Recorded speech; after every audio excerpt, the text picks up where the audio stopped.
안녕하세요. 오늘은 나는 이미 왔습니다 라는 말을 만들어 가지고 사람들을 현혹하는 그런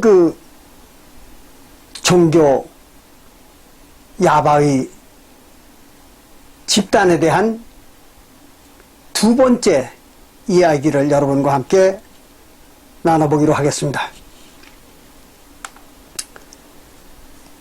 여러분들도 마태복음 13장에서 아마 예수님의 말씀을 읽어봤을 겁니다. 마태복음 13장 11절부터 13절에 보면 예수님이 이런 말씀을 하셨죠. 천국의 비밀을 아는 것이 제자들에게는 허락이 되었지만, 즉 예수님의 제자들에게는 허락이 되었지만 유대인들에게는 허락하지 아니하였기 때문에 그 유대인들은 성경에 대한 지식을 보아도 모르고 또 들어도 깨닫지를 못한다고 그런 말을 하셨습니다. 그러니까 성경에서 하나님이 가르치는 말씀들은 택함을 받고 하나님의 허락을 받은 자들만 볼 수 있고 또 깨달아 알 수 있는 것입니다. 그러므로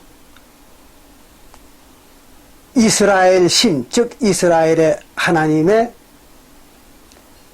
택함을 받지 못했거나 또 허락을 받지 못한 사람들은 성경에서 가르치는 지식들을 전혀 알지 못합니다.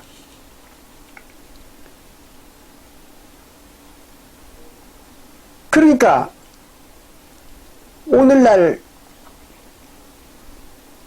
전 세계에 창궐하고 있는 교회들, 그 집단들이 그런 맹점을 이용해 가지고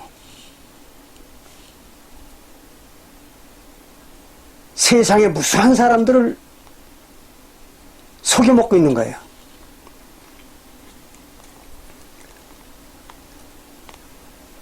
그 중에 이제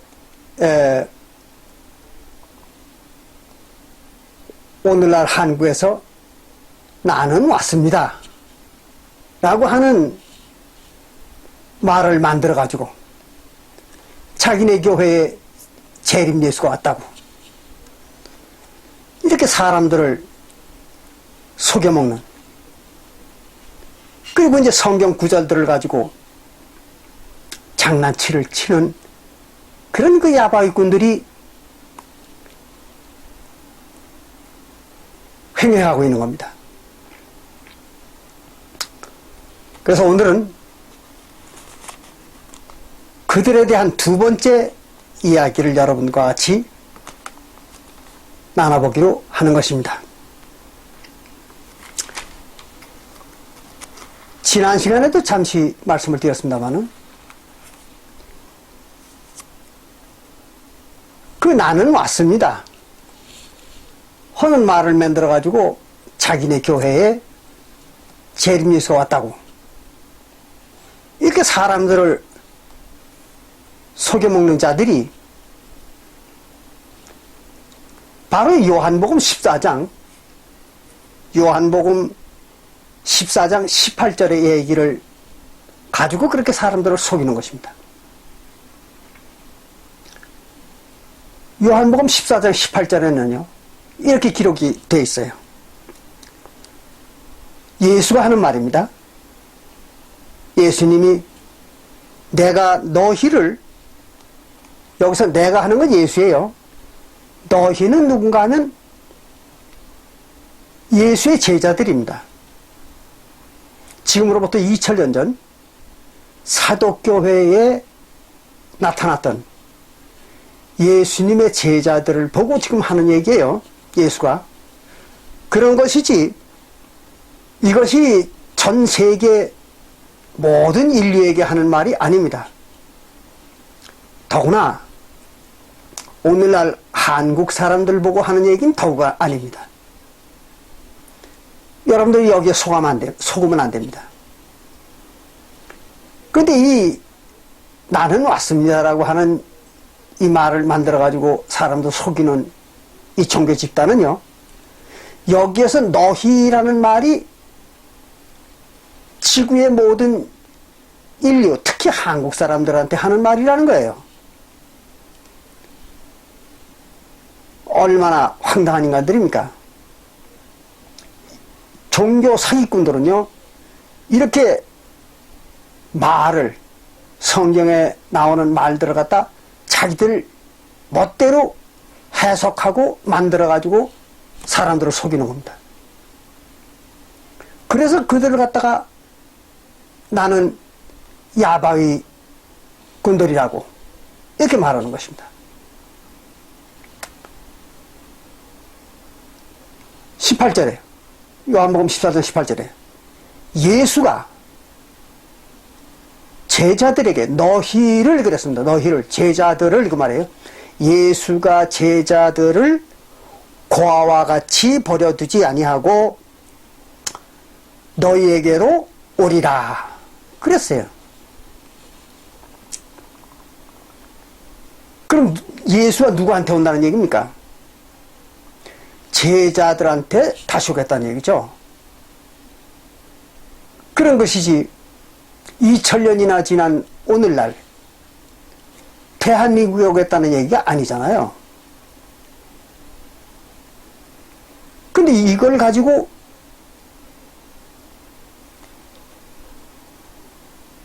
종교 야바위 집단에서는 예수가 2000년이 지난 오늘날 한국에 오겠다고 이렇게 약속한 말이라는 거예요.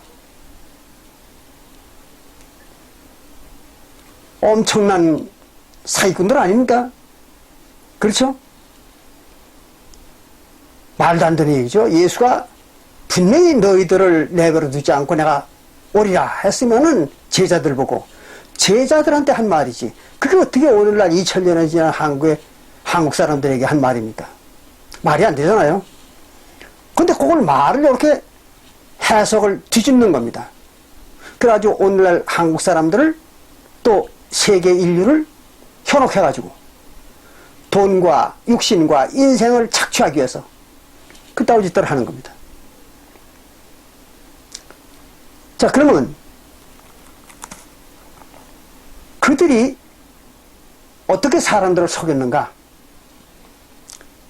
같은 요한복음 14장 15절부터 보겠습니다.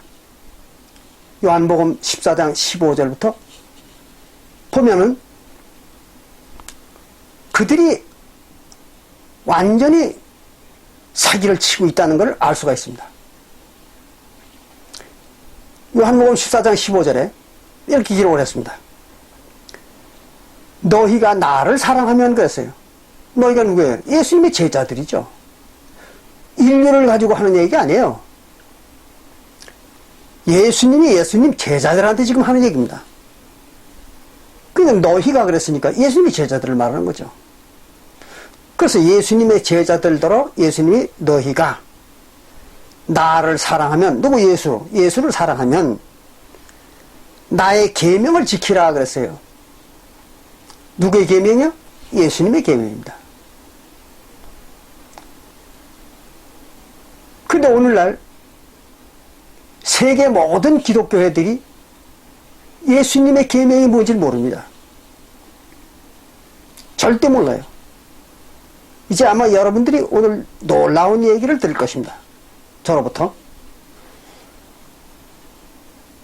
예수님의 계명이 뭔지 모릅니다. 그리고 그 나는 이미 왔습니다 하는 그 교회도, 즉 안상홍 증인의 하나님의 교회라는 그 교회도 예수님의 계명이 뭔지 몰라요. 그러나 2000년 전 예수님의 제자들은 계명을 알았겠죠. 그렇죠? 알았으니까 너희들이 나를 사랑하면 나의 계명을 지키라. 예수님이 이렇게 얘기한 거 아닙니까? 근데 오늘날 예수님의 계명이 뭔지도 모르는 자들이 뭐 자기네 교회에 재림 예수가 왔다고, 있다고 거짓말 하는 겁니다. 이제 조금 뒤에 그걸 증명해 드리겠습니다. 그리고 16절에 뭐라 그러는가 하면 내가 아버지께 구하겠으니 그랬어요. 아버지는 누구예요? 이스라엘의 하나님이죠. 이스라엘의 하나님한테 예수님이 뭘 부탁을 하겠다는 거예요. 그럼 예수님이 그 하나님에게 부탁을 하면 그 하나님이 또 다른 보혜사를 너에게 주셔서 그랬어요. 여기서 얘기하는 다른 보혜사라는 건 예수님 자신도 보혜사라는 얘기죠. 예수님 자신도 보혜사예요. 그런데 예수님 말고 또 다른 보혜사를 주겠다는 거죠. 하나님이. 그럼 보혜사라는 말은 무슨 말이냐 그러면 보호령을 말하는 겁니다. 보호령. 어떤 민족을 보호해주는 보호령. 한국 사람들은 그걸 갖다가 하나님이라고 그러죠. 그 보호령을 준다. 그런 얘기입니다. 그럼 예수님 자신도 보호령이라는 얘기죠. 근데 또 다른 보호령을 준다는 거죠.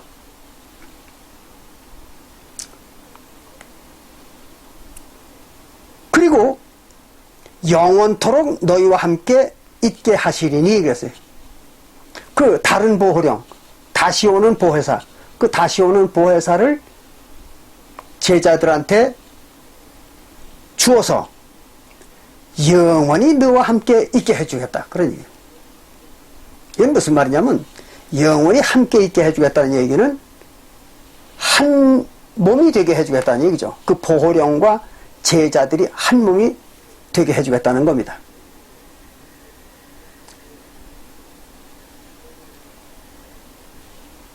그것을 사도 바울은 고린도전서 6장 17절에서 뭐라 그러는가 하면 그리스도와 합한 자는 한 영이 되었다. 그렇게 했죠.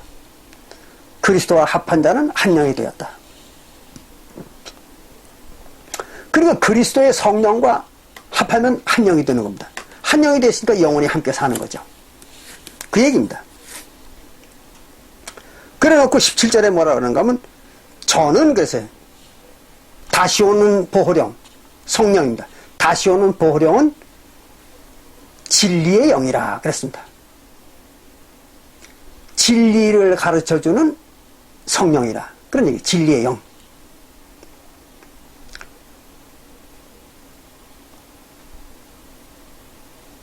그런데 여기에 우리 진리의 영이란 말에 주목해야 됩니다.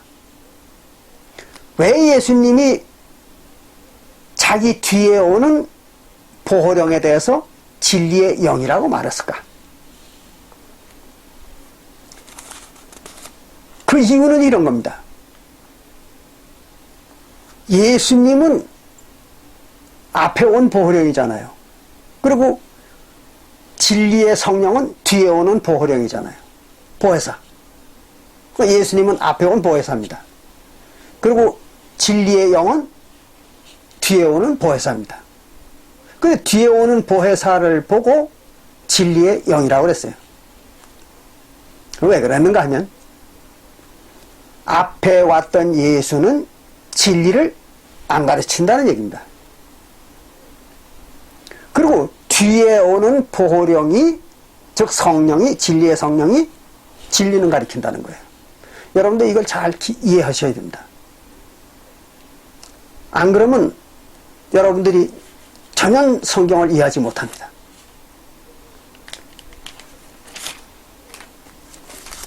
요한복음 16장 12절에도 예수님이 그런 얘기를 제자들한테 말하고 있습니다. 요한복음 16장 12절에 보면 예수가 이렇게 얘기하고 있어요. 내가 아직도 너희에게 이를 것이 많으니, 예수가 제자들한테 아직도 가르칠 일이 많다는 얘기예요. 많으니 지금은 너희가 감당치 못하리라. 지금 내가 너희들한테 가르쳐줘 봐야 이해를 못한다 이거죠. 왜 그런가 하면요, 아직은 이때는 제자들이, 예수님의 제자들이 성령을 받기 전이거든요. 그래서 성령을 받지 못한 자는 예수의 가르침, 즉 하나님의 새 언약의 진리를 감당을 못하는 겁니다. 이해를 못하는 거예요. 이걸 여러분들이 잘 이해하셔야 돼요. 그래야 성경을 이해할 수 있습니다. 성령을 받은 자만이 예수님의 성령이 가르치는 진리를, 즉 하나님의 진리를 알 수가 있는 겁니다. 그래서 예수님이 육신의 형상으로 왔을 때에는, 즉 십자가에 달리기 전에는 진리를 안 가르쳤어요. 제자들한테. 왜 그러는가 하면 가르쳐줘 봐야 이해를 못하는 겁니다. 왜? 성령을 못 받았기 때문에. 그 말이 고린도전서 2장 6절부터 13절에 나옵니다. 그건 여러분들이 나중에 읽어보세요. 고린도전서 2장 7절부터 13절에 보면 성령을 받지 않고는 아무것도 할 수 없다고, 그렇게 사도 바울이 가르칩니다. 예수님의 지금 이 요한복음 16장 12절부터 13절의 얘기가 바로 그 얘기예요. 그래서 예수님이 지금은 내가 너희들한테 가르쳐 줘봐야 이해를 할 수 없다, 이거 감당을 할 수 없다. 그래서 13절에 이렇게 얘기합니다. 요한복음 16장 13절에 그러나 진리의 성령이 오시면, 진리의 성령이 누구예요? 다른 보혜사죠. 그죠? 다른 보혜사, 앞에서 얘기한 다른 보혜사. 그 진리의 성령이 오시면 그가 너희를 모든 진리 가운데로 인도하시리라 그랬어요. 모든 진리를 그분이 가르친다. 누가? 진리의 성령이. 그럼 앞에 육신의 형상으로 왔던 예수님은 뭐예요? 진리의 성령이 아니라는 얘기죠. 이걸 여러분들이 잘 이해하셔야 됩니다. 그러니까 예수님은요, 부활하기 이전에는 진리를 가르친 일이 없습니다. 제가 이렇게 얘기하면 어떤 사람들은 안 믿어요. 그러나 여러분들이 앞으로 아시게 될 겁니다. 예수는 부활하기 전에는 진리를 안 가르쳤습니다. 그래서 그 제자들마저도, 예수님의 제자들마저도 예수님의 가르치는 것을 전혀 이해를 못했어요. 진리를 제대로 가르치지도 않았는데 그 예수님이 가르치는 지식에 대해서 제대로 이해를 못했습니다. 그러다가 성령을 받은 이후부터 비로소 진리를 깨닫게 됐던 겁니다. 이 성경에서 가르치는 진리는 그런 것들입니다. 그러니까 오늘날 세상에 성령을 못 받은 인류들은 어떻겠어요? 하나님의 진리를 알 수가 없는 거죠. 가르쳐 줘 봐야 이해를 못하는 것입니다. 그럴 거 아닙니까?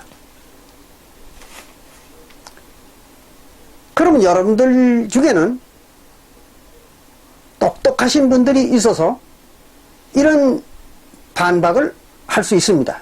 저에게. 그럼 이 세상에 아무도 성령을 받지 않은 사람들한테 아무리 얘기해봐야 아무도 못 알아듣는다면 당신은 지금 누구를 위해서, 누구를 향해서 얘기를 하고 있는 거냐? 이런 질문을 할 것입니다. 적어도 그런 정도의 반론은 나올 수가 있어야 됩니다. 그렇겠죠? 재미난 얘기입니다. 바로 그것입니다. 제가 이렇게 성경을 가지고 이야기하는 목적이 바로 거기 있는 겁니다. 오늘 세상의 모든 사람들은 성령을 받지 못했습니다. 그래서 들어도 모르고 보아도 모릅니다.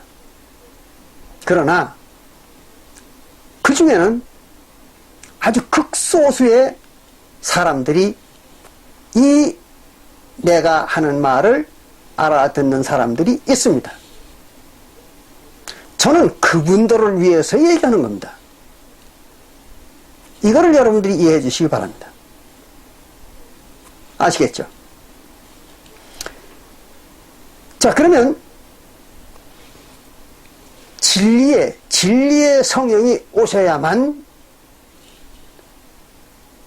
모든 것을 가르친다. 그랬습니다. 근데 그 진리의 성령이 누구냐 그러면 다시 요한복음 14장으로 넘어가서 요한복음 14장 26절에 보면 그 다시 오는 보혜사, 예수님이 다시 보내주겠다고 한 그 보혜사, 진리의 성령입니다. 진리의 성령에 대해서 요한복음 14장 26절에는 이렇게 얘기하고 있습니다. 아주 중요한 얘기입니다. 보혜사, 바로 진리의 성령이죠. 보혜사, 다른 보혜사, 아버지께서 내 이름으로 보내실 성령, 그가 너희에게 모든 것을 가르치시고 이랬어요. 여기서 너희가 누굽니까? 제자들이죠. 예수님의 제자들. 그럼 누가 가르친다고요? 그들을? 바로 그 다른 보혜사, 다시 오는 그 보혜사, 진리의 성령이라고 하는 그 보혜사가 와서 모든 것을 가르친다, 그런 얘기예요. 누구에게? 예수님의 제자들에게. 그 다른 보혜사가 오기 전에는 예수님의 제자들은 아무것도 알지를 못했죠.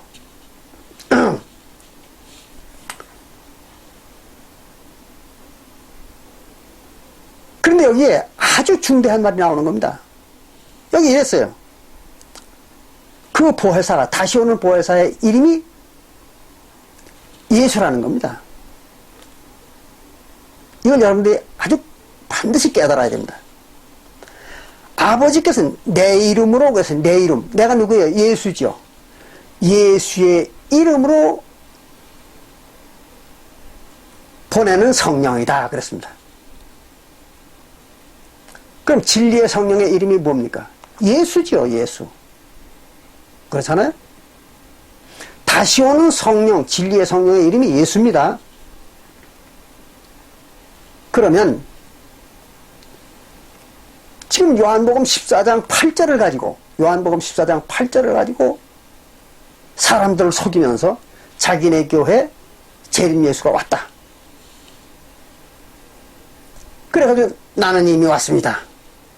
이 따오 소리를 만들어 가지고 사람들을 현혹하는 자들이 제대로 사람들을 속이려면은 자기네 교회에 왔다고 하는 그 재림 예수, 다른 보혜사입니다. 성령 보혜사죠. 자기네 교회에 왔다고 하는 그 재림 예수, 그 재림 예수의 이름을 예수로 바꿔놓고 그 따오 소리 해야 되잖아요. 그렇잖아요. 그 재림 예수라고 하는 다른 보혜사, 성령 보혜사라고 하는 그 자의 이름을 갖다가 예수라고 바꿔놔야 될 거 아닙니까? 최소한도 거짓말하고 사기치려면 그래 제대로 된 사기를 치는 거죠. 근데 그 짓을 안 하는 겁니다. 왜 그럴까요? 멍청해서 그런 겁니다. 멍청해서. 머리가 그렇게 멍청한 겁니다. 그게 귀신들의 특징이에요. 자기네 교회 교주 이름이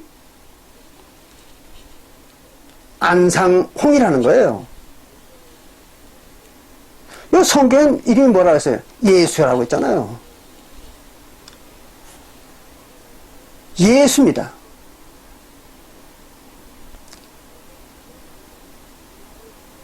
그런데 오늘날 자기네 교회에 바로 이 요한복음 14장 18절에서 얘기하는 이 다시 온다고 하는 그 예수가 자기네 교회에 왔는데 이름이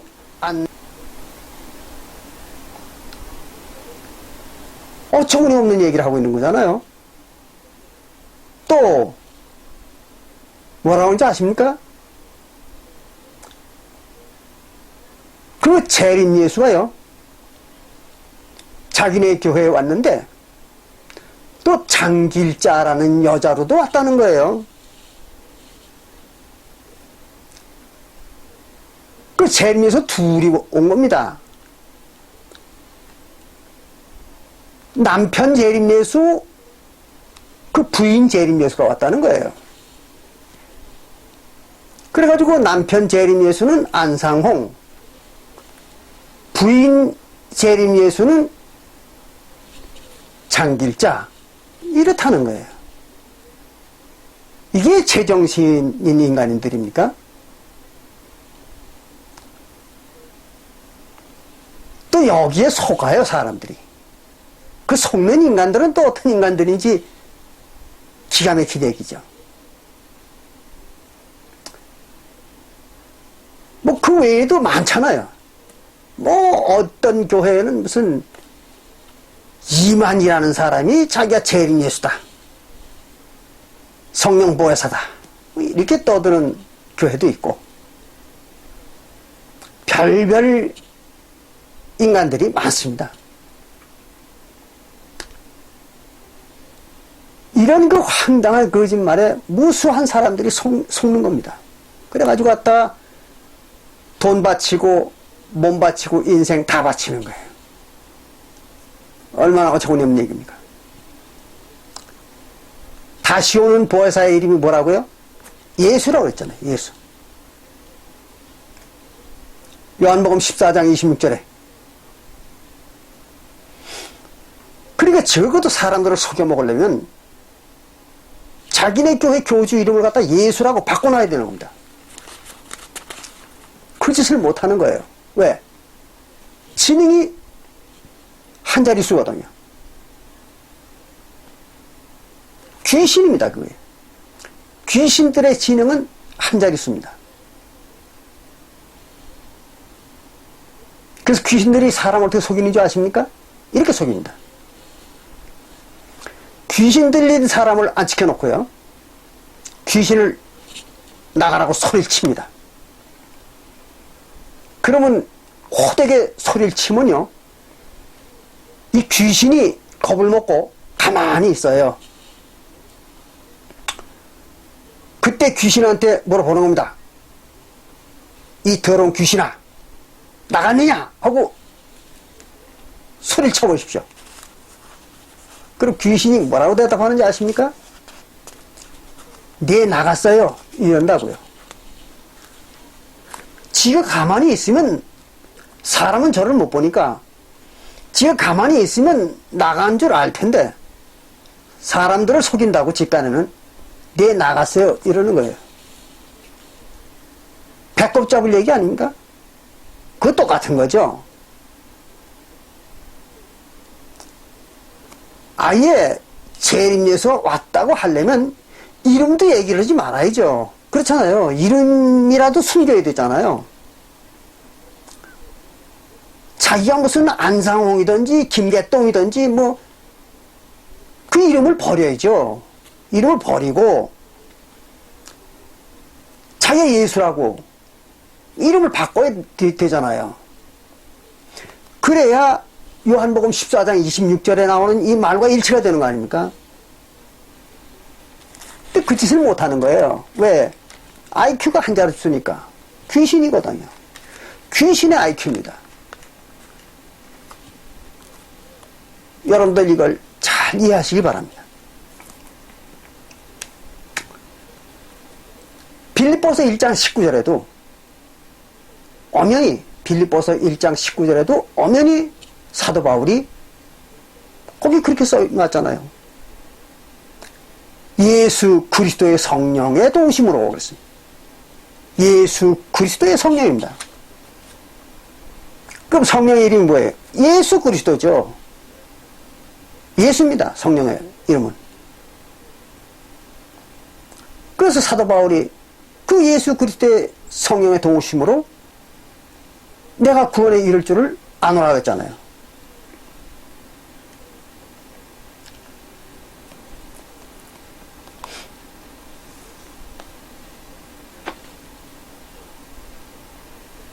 그러니까 다시 오는 예수는요, 다시 오는 예수는 이름은 예수입니다. 그걸 꼭 기억하시기 바랍니다. 그리고 때는 언제 오느냐? 바로 사도시대에 오는 겁니다. 2000년이 지난 오늘날 오는 게 아니에요. 다른 보혜사, 즉 진리의 성령, 재림 예수죠. 그거는 2000년 전인 오늘날에 오는 게 아니라 사도시대에 와야 되는 겁니다.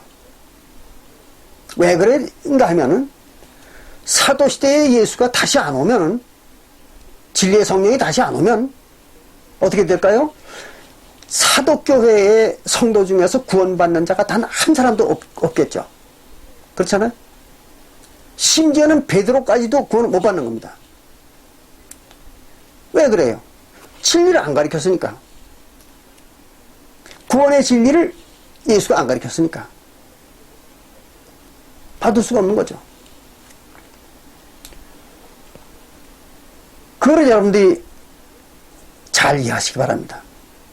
그래서 마태복음 16장 27절부터 28절에는요, 지난번에 우리가 같이 읽어본 바와 마찬가지로 마태복음 16장 27절부터 28절에 볼 것 같으면 예수가 그랬죠.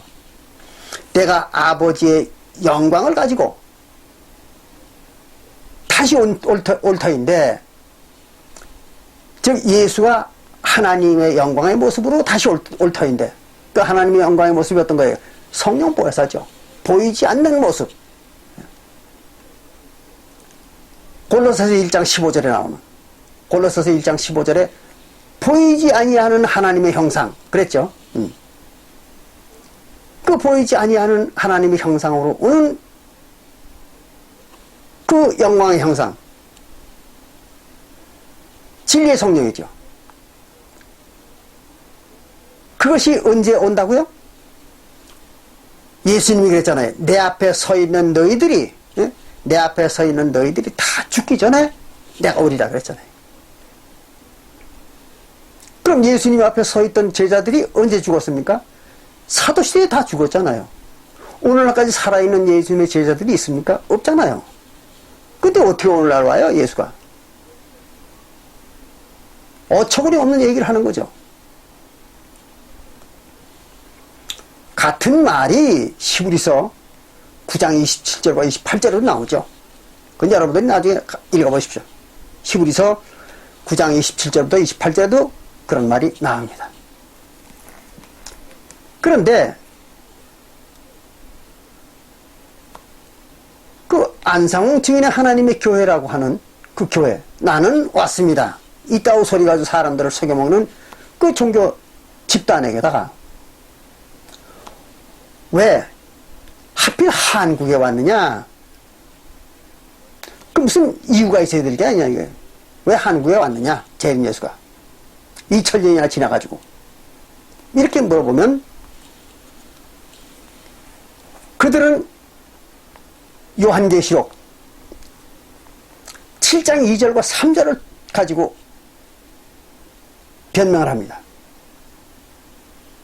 자, 요한계시록 7장 2절과 3절이 과연 무슨 내용인가를 같이 보겠습니다.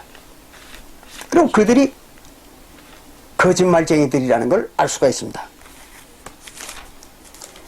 요한복음 7장 2절부터 보면은 이런 말이 기록되어 있습니다. 또 봄에 다른 천사가 살아계신 하나님의 인을 가지고 오세요. 하나님의 인을 가지고, 하나님의 도장입니다. 하나님의 도장을 가지고 해 돋는 데로부터 올라와서 땅과 바다를 해롭게 할 권세를 얻은 네 천사를 향하여 큰 소리로 외쳐가로되 우리 하나님의 종들의 이마에 인치기까지. 하나님의 종들은 누구예요? 구원받을 자들이죠. 구원받을 자들에게 그 인을 치기까지 땅이나 바다나 나무나 해하지 말라 하더라 그랬어요. 그러니까 이 말을 가지고 어떻게 사람들 속이는가 하면 해 돋는 데로부터 하나님의 도장을 가지고 인치는 자가 나타난다는 거예요. 그러니까 구원을 줄 자가 해 돋는 데로부터 나온다는 거예요. 그래서 그 해 돋는 데가 한국이라는 겁니다. 정신 바짝 차리고 들으시기 바랍니다. 해 돋는 데가 한국이라는 거예요. 왜 그러냐 그러면 요한계시록을 기록한 곳이 어딘가 하면 반모섬이라고 얘기합니다.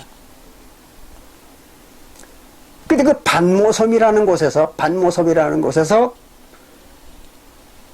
대륙 끝, 해 돋는 곳이니까 동쪽이잖아요. 동쪽 대륙 끝을 가보면은 대한민국이 된다는 거예요. 그래서 대한민국에서 하나님의 인치는 자가 나와야 된다는 겁니다. 즉 구원을 주는 자가 대한민국에서 나와야 된다는 거예요.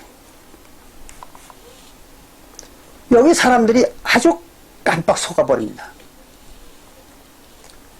이 그럴듯하거든요. 반모섬에서 똑바로 선을 그으면요,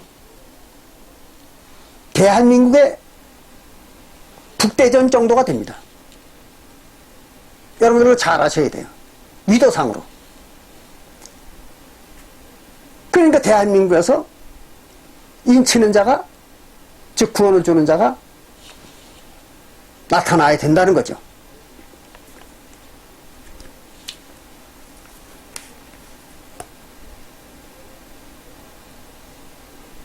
여러분들이 여기에서 속지 않으려면 뭘 알아야 되느냐 그러면 인이 뭐냐 하는 걸 알아야 됩니다. 인, 하나님의 도장, 하나님의 인, 그게 뭐냐, 이거를 알지 않으면 그런 자들에게 깜빡 속는 거예요. 지도를 가지고 다니면서 보여줍니다. 한국이라고. 그런데 여러분들이 인이 뭔지를 알면은 그런 자들에게 속지 않습니다. 보시겠습니다. 에베소서 1장 13절과 14절에 인에 대한 설명이 나옵니다.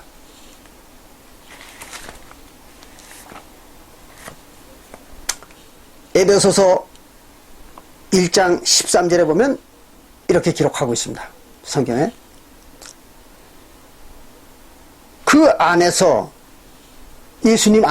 예수님 안에서 너희도 진리의 말씀, 곧 너희의 구원의 복음을 듣고 그랬어요. 구원의 복음. 구원의 복음을 예수님으로 듣고 그 안에서 또한 믿어. 예수님 안에 들어가가지고 예수님을 믿었어요. 믿어서 약속의 성령으로 그랬습니다. 약속의 성령입니다. 약속의 성령으로 인치심을 받았으니 그랬습니다. 약속의 성령으로 인치심을 받았다는 거예요. 그러면 인이 뭡니까? 도장이, 하나님의 도장이 뭐예요? 약속의 성령이죠. 약속의 성령이 바로 도장입니다. 그러면 약속의 성령을 사도들이 받았는가 안 받았는가 하는 것을 알아봐야 되겠죠.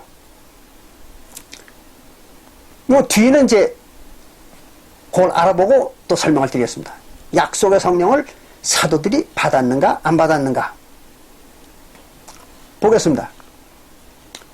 사도행전 1장 지난번에도 봤죠 우리가. 사도행전 1장 4절에 보면 예수님이 이렇게 얘기했습니다. 사도와 같이 모이사 저희에게 분바야 가라사대 예루살렘을 떠나지 말고. 그래서 예수님이 제자들한테 하는 말입니다. 예루살렘을 떠나지 말고 내게 들은 바 아버지의 약속하신 것을 기다리라 그랬어요. 하나님 아버지가 약속하신 것을 갖다가 기다려라 이거 받을 때까지. 예루살렘 떠나지 말고. 그래놓고는 8절이겠어요. 오직 성령이 너에게 임하시면 너희가 권능을 받고 예루살렘과 온 유대와 사마리아와 땅끝까지 이르러 내 증인이 되리라. 그러니까 성령을 받으면 비로소 전도하라는 거죠. 그럼 성령이 뭐예요? 약속의 성령이죠. 약속의 성령입니다. 그러면 예수님의 제자들이 약속의 성령을 받았다는 걸 알 수 있죠. 여기 보니까 약속의 성령을 받을 때까지 예루살렘에 기다리라고 그랬어요. 다른 데 가지 말고. 근데 그 후에 오순절날 예수님의 제자들이 성령을 받았죠. 그 약속의 성령입니다. 그리고 전도를 했잖아요. 그럼 예수님의 제자들이 약속의 성령, 즉 인이죠. 하나님의 인. 그걸 받았다는 걸 알 수 있잖아요.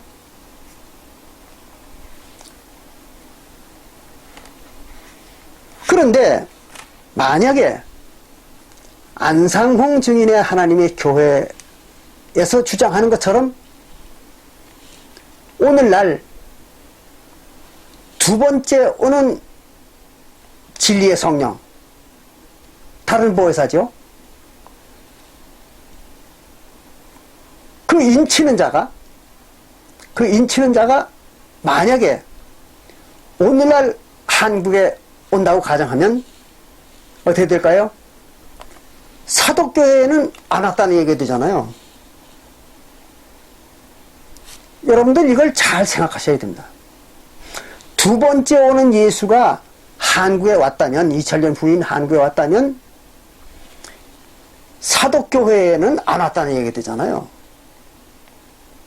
만약에 사도교회에도 재림 예수가 왔고 오늘날 인치는 자가 성령 보혜사가 왔고 또 오늘날 한국에도 재림 예수 성령 보혜사가 인치는 자가 왔다면 오늘날 한국에 온 예수는 재림입니까? 삼림입니까? 두 번째 온 거예요? 세 번째 온 거예요? 세 번째잖아요. 세 번째. 숫자 개념이 없습니까? 그럼 사도교회에 왔던 예수는 재림 예수라는 얘기죠. 그러나 오늘날 온 이 예수는 인치는 자는 뭐예요? 세 번째 오는 거 아닙니까? 그 재림이 아니죠. 삼림이죠. 예.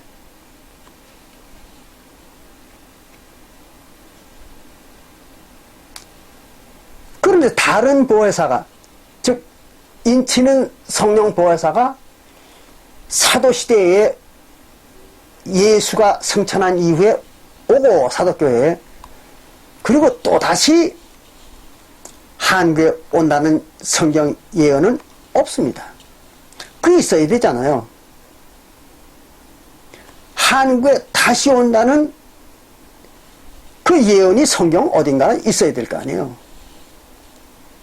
없어요. 그들도 이걸 제시하지 못합니다. 제시하지 못하니까 조금 전에 우리 살펴봤던 요한복음 14장 요한복음 14장 18절 얘기를 들고 나오는 거예요. 그거는 사도시대에 다시 온다는 얘기 아닙니까? 요한복음 14장 18절과 마태복음 16장 27절과 28절의 얘기는 그건 사도시대에 다시 오겠다고 얘기한 거죠, 예수가. 그러니까 이름도 예수 아닙니까? 그렇잖아요. 조금 전에 확인한 것처럼 이름이 예수예요, 그 성령이. 근데 오늘날 한국에 왔다고 하는 그 인치는 자, 성령 보혜사, 이름이 뭐예요? 안상홍이잖아요. 예수가 아니잖아요. 그러니까 앞뒤가 안 맞는 소리를 지금 하고 있는 거잖아요. 이해되십니까? 이게 바로 사기꾼들의 사기 행위를 잡아내는 방법입니다. 딱 걸리잖아요. 그죠?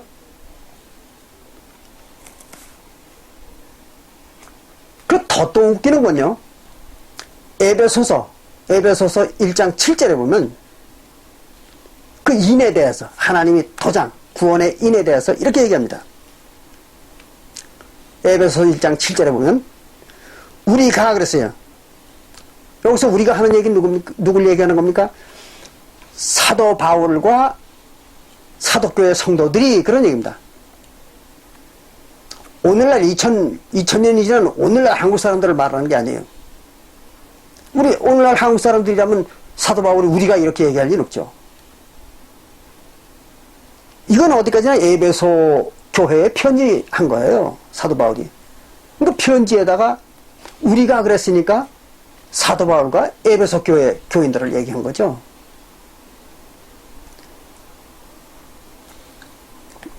이렇게 편지의 내용을 잘 이해하셔야 돼요. 그래서 사도 바울과 에베소 교회 교인들이 그 말이에요. 교인들이 그리스도 안에서라는 건 뭐예요?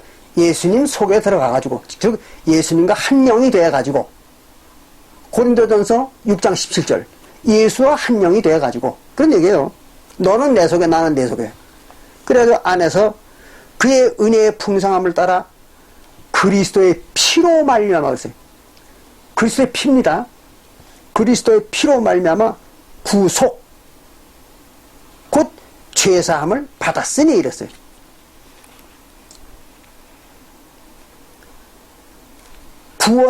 구속이 뭐예요? 구원이잖아요. 그럼 뭘로 구원받았다고요? 예수님의 피로 구원받았다는 겁니다. 그리고 죄사함을 받았다고 그랬어요.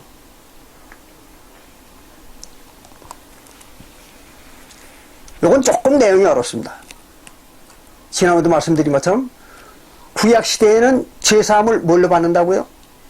속죄제를 통해서 구원받는 거죠. 그러니까 죄사함은 구약시대에는 속죄제를 행해야만 죄사함을 받는 겁니다. 다른 죄사함의 방법이 없어요, 구약시대에는. 근데 신약시대에는 죄사함을 뭘로 받느냐? 화목제로 받는 겁니다. 근데 안상홍 주인의 하나님의 교회 같은 그런 교회들은요, 또 6월절을 지켜가지고 죄사함 받는다고 이따구 소리 떠들어요. 그런 건 성경에 없어요. 보십시오. 요한일서 2장 2절에도 요한이 뭐라고 했어요? 화목제사로 죄사함을 받았다 그랬잖아요. 화목제사로 죄사함 받는 겁니다. 또 같은 요한일서 4장 10절에도 화목제사로 죄사함을 받았다 그렇게 기록했잖아요. 또 사도 바울이 로마서 3장 25절에도 그렇게 기록했잖아요. 로마서 3장 25절에도 화목제사의 피로 말미암아 죄사함 받았다 그랬잖아요. 그러니까 화목제사의 피로 죄사함 받는 거예요.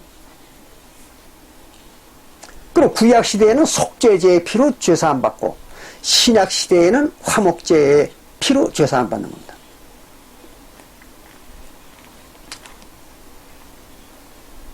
그럼 화목제의 피로 죄사함 받는다는 얘기는 무슨 말인가 하면, 화목제는 뭐 하는 제사입니까? 언약을 맺는 제사죠. 그래서 우리가 출애굽기 24장 4절부터 8절에 볼 것 같으면, 모세가 이스라엘 백성들을 데리고 하나님과 언약을 맺을 때 무슨 제사를 행했어요? 화목제를 행했잖아요. 그래서 예수님도 자기 제자들을 데리고 새 언약을 세울 때 마태복음 24장 26절과 28절에 보면 뭐라고 했어요?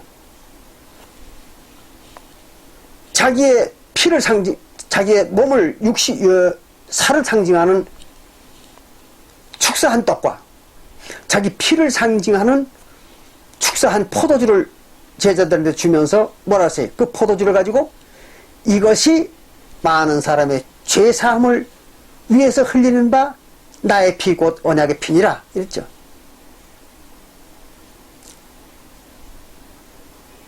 그리고 예수님의 피, 그 언약을 위해서 흘려준 예수님의 피가 뭐예요? 화목제의 피죠. 6월절 피가 아닙니다. 그래 죄사함의 피예요, 그것이. 그리고 새 언약의 피죠. 그러면 왜 구약 시대에는 속죄제 피를 가지고 죄사함을 받는데 신약 시대에는 왜 화목제의 즉 언약의 피를 가지고 죄사함을 받느냐? 그러면 신약 시대에는 죄사함과는 관계가 없다고 그랬죠. 즉 히브리서 9장 27절부터 28절에 보면 죄와는 상관없이 구원 준다 그랬잖아요. 죄와는 상관없이 자기를 바라는 자들에게 두 번째 나타나시리라. 뭐 하려고? 구원을 베풀기 위해서. 죄와는 상관없이 오는 거예요. 그러니까 구원 받을 자들은 속죄제를 할 필요가 없잖아요. 속죄제 할 필요 없는 거예요. 그냥 언약만 맺으면 속죄가 되는 겁니다. 왜 그런가 하면 언약만 맺으면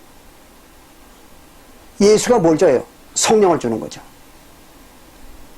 그게 이제 사도행전 2장 38절에 나오죠. 예수 그리스도의 이름으로 사도행전 2장 38절에 예수 그리스도의 이름으로 침례를 받고 죄사함을 받으라 그랬잖아요. 죄사함은 뭐예요? 화목제죠. 화목제를 행하라. 그러면 성령을 선물로 준다 그랬잖아요. 바로 그 얘기입니다.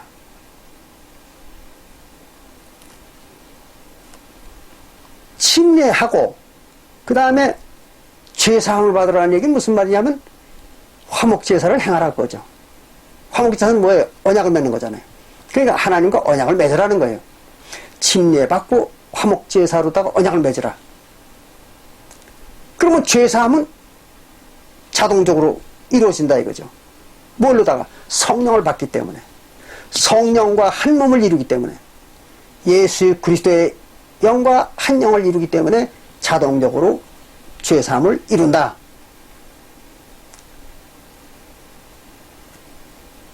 왜 그럴까요? 예수는 이미 십자가에서 죄사함을 다 이루었거든요.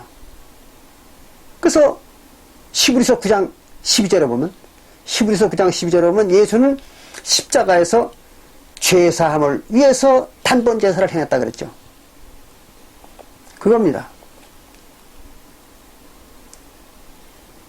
예수님이 십자가에서 자기 죄를 다 깨끗이 씻었기 때문에 그 죄가 전혀 없는 예수의 성령과 한 영을 이루면 자동적으로 죄 없는 자가 되는 겁니다. 그래서 죄와는 상관없이 두 번째 누구에 온다? 성도들에게 온다는 거죠. 예수가. 세 번째 온다고 안 그랬어요. 히브리서 9장 27절부터 28절에 예수가 세 번째 온다는 말이 없습니다. 두 번째 온다고 되어 있죠. 그러니까 두 번째 와서 성령을 주고 구원을 주는 겁니다.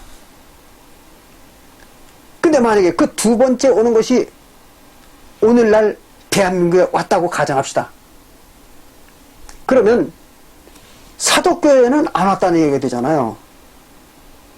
여러분들이 이 정도 머리는 돌아가야 되지 않겠습니까?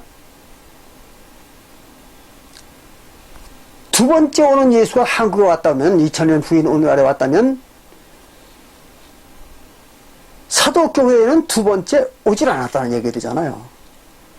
그러면 사도교회 성도들은 베드로를 위시해가지고 그 모든 성도들이 구원을 전혀 못 받았다는 얘기가 되잖아요. 말이 되겠습니까? 예수가 자기 제자들을 하나도 구원 안 주고 2000년 후에 한국에 와가지고 듣도 보도 못하던 인간들을 구원을 준다? 말이 되는 얘기입니까? 황당한 거짓말이죠. 여러분들이 이런 데 속지 않으시길 바랍니다. 근데 또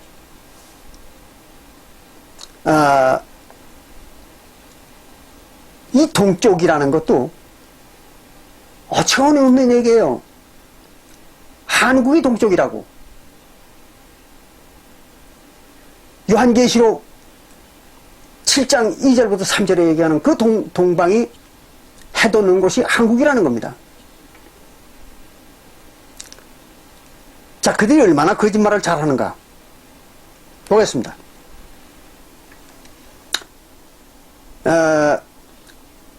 민수기 2장 2절부터 3장에 보면, 민수기 2장 2절부터 3절에 보면 이런 말이 기록되어 있습니다.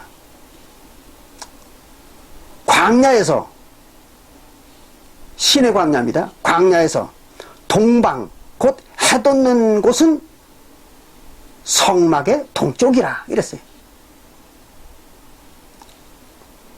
그럼 여기 보니까 민수기 2장 2절부터 3절에서는 분명히 성막의, 즉 성소입니다. 성소의 동쪽을 갖다가 해돋는 곳 이렇게 얘기했습니다. 그러니까 어떤 그 지역을, 동쪽의 어떤 지역을 말할 때는 반드시 설명을 합니다. 거기서. 그래야 그 동쪽이 어느 동쪽인지 알잖아요. 덮어놓고 그냥 동쪽 그러면, 또 덮어놓고 그냥 해돋는 것 그러면 어딘 줄 알겠습니까? 말도 안 되는 얘기죠. 또 거기서 그냥 해돋는 곳이라고 요한계시록 7장 2절부터 3절에 보면 그냥 해돋는 곳에서 이렇게 얘기했지, 그것이 대륙이라는 말이 어디 있습니까? 해가 대륙에서만 돋습니까? 아니잖아요. 바다에서도 해는 돋습니다.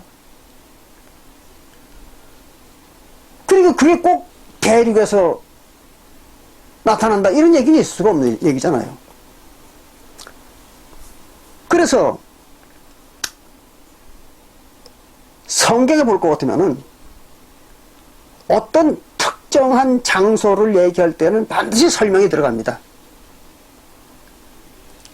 그래서 성막의 동쪽이라든지 또는 어느 나라의 동쪽이라든지 또는 예루살렘의 동쪽이라든지 그렇게 설명이 들어가 있어요. 그래야 알죠. 그런데 전혀 그런 말이 없을 때에는 바로 동방이라는 것은, 동쪽이라는 걸 성소의 동쪽을 말하는 겁니다.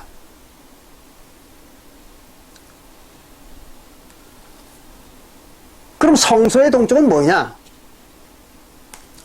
그러면은 성소는 반드시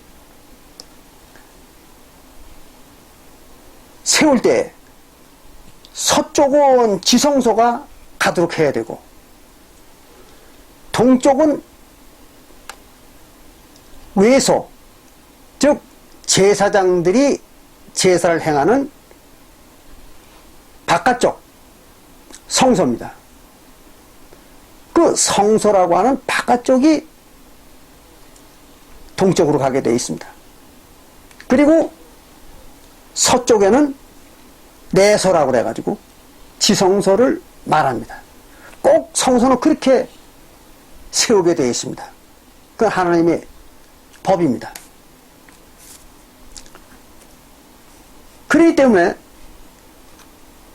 성소, 즉 에덴이죠. 에덴이라고 하는 그 성소의 동쪽, 그 말은 무슨 말인가 하면 제사장들이 있는 곳, 그런 얘기입니다. 그러니까 이스라엘 백성들이 있는 곳, 이스라엘 백성들이 있는 곳을 갖다가 동쪽이라고 그렇게 얘기합니다. 그래서 창세기에서도 보면 아담과 하와를 동쪽으로 내쫓았다 그랬죠. 그리고 에덴 동쪽에, 즉 성소, 지성소의 동쪽에 구름 천사를 세웠다.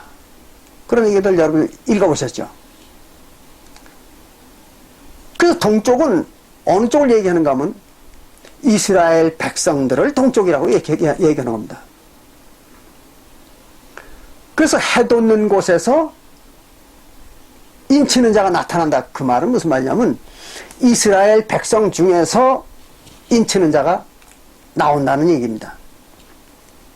그걸 이제 요한계시록 7장 2절부터 3절에 그렇게 기록한 거예요.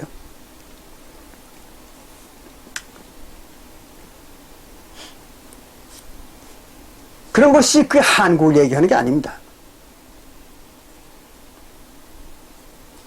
꿈에 된 거죠. 조묘하게 사람들을 속이는 겁니다. 조금 전에도 보신 바와 마찬가지로 한국에 인치는 자가 나타났다. 그럼 그것이 뭐 안상홍이든 장길자든 이만이든 관계없이 인치는 자가 되려면은 뭘 알아야 돼요? 인이 뭔지를 알아야죠. 그렇지 않습니까? 근데 인이 조금 전에 우리가 에베소서 1장 13절하고 14절에 보니까 에베소 1장 13절부터 14절에 보니까 뭐예요? 약속의 성령이잖아요. 근데 약속의 성령은 어떻게 받는 겁니까? 약속의 성령. 지난번에 다 배우셨죠? 베드로전서 2장 38절에 나오죠. 베드로전서 2장 38절에 보면 예수 그리스도의 이름으로 침례를 받고 그 다음에 죄사함을 받아야죠. 뭘로 받는 겁니까? 화목제죠. 그리고 나면은 뭘 받아요? 약속의 성령을 받는 겁니다. 이게 인이죠. 하나님의 인입니다. 약속의 성령. 그런데 오늘날 자기네 교회에 인치는 자가 왔다고 하는 그 교회들이 예수 그리스도의 이름으로 침례를 안 받습니다. 심지어는 침례도 안 합니다. 그냥 물을 뿌리는 세례를 하는 거예요. 성경에는 그런 거 없어요. 성경에는 세례하라는 말은 없습니다.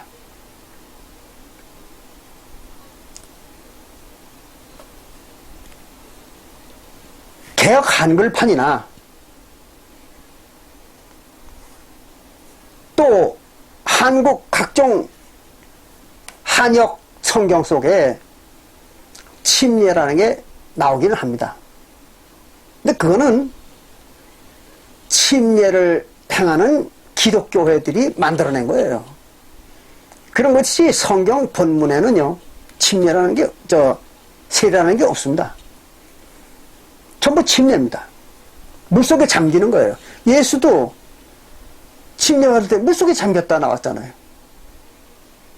또 로마서 6장 4절부터 6절에 보면 물속에다가 뭐 한다고요? 장사 지낸다고 했잖아요. 침례를. 장사 지내는 물속에 집어넣어야죠. 앉아서 물 뿌린다고 죽습니까, 사람이? 안 죽잖아요. 세례는 하나님의 새 언약의 법이 아닙니다. 근데 오늘날 자기네 교회에 재림 예수가 왔다고 하는 교회들 바가지로 물 뿌리잖아요. 그게 세례죠. 그 침례 아닙니다. 물속에 들어갔다 나와야 됩니다. 그러면서 어떻게 성령 받았다고, 인을 받았다고 얘기합니까? 말도 안 되는 얘기죠. 또 뿐만 아니라 그들은 또 어떻게 주장하는가 하면요, 화목제를 통해서 죄사함 받는다는 걸 모릅니다. 그리고 유월절을 통해서 구원을 받는다고, 죄사함 받는다고 이렇게 가르치고 있습니다. 뒤에 자세히 설명을 드리겠습니다만은 황당한 거짓말입니다. 성경은 유월절 제사로 죄사함 준다는 말이 없습니다. 만약에 그들의 주장처럼 유월절 날 유월절 제사를 통해서 죄사함을 받는다고 하면은 1년에 죄사함, 즉 구원을 하루밖에는 못 받잖아요. 왜? 6월절은 1년에 하루뿐이거든요. 이스라엘 달력으로 1월 14일 밤 1년에 딱 하루입니다. 6월절은. 그러니까 6월절 피르다가 죄사함을 받는다고 하면은 1년에 딱 하루만 죄사함을 받을 수 있는 겁니다. 그런데 사도행전 2장 38절부터 44절을 읽어보십시오. 사도행전 2장 38절부터 44절을 읽어보면 6월절이 아니고 오순절날 사도 베드로에게 유대인들이 와가지고 하루에 3,000명이 구원받았다고 나오잖아요. 3,000명이 구원받았다고 나옵니다. 뭘로 구원받았겠습니까? 그날 6월절도 아닌데. 화목제사로 구원받는 겁니다. 제사를 받는 거예요. 그래 1년 내내 구원을 받을 수 있는 거죠. 즉 1년 내내 아무 때고 제사를 받을 수 있는 거예요. 그런 것이지 안상홍 증인의 하나님의 교회처럼 6월절을 가지고 제사 안 받는다 이렇게 얘기하면 하루밖에는 구원 못 받잖아요. 1년에. 그러니까 이제 그걸 반박하면은 그들은 이제 궁색해지니까 뭐라고 얘기하냐면 이래요. 6월절이 아닌 날은 다음에 지킬 6월절을 예표로다가 6월절 음식을 먹고 지킨다. 이런 거짓말합니다. 그런 게 성경에 어디 있어요?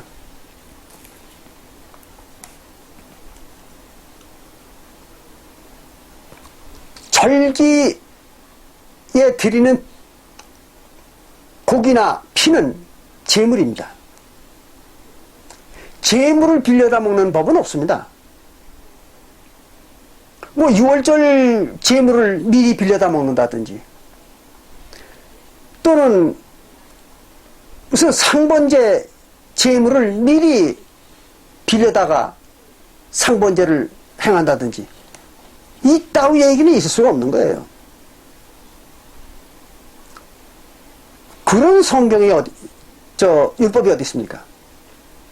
황당한 얘기죠.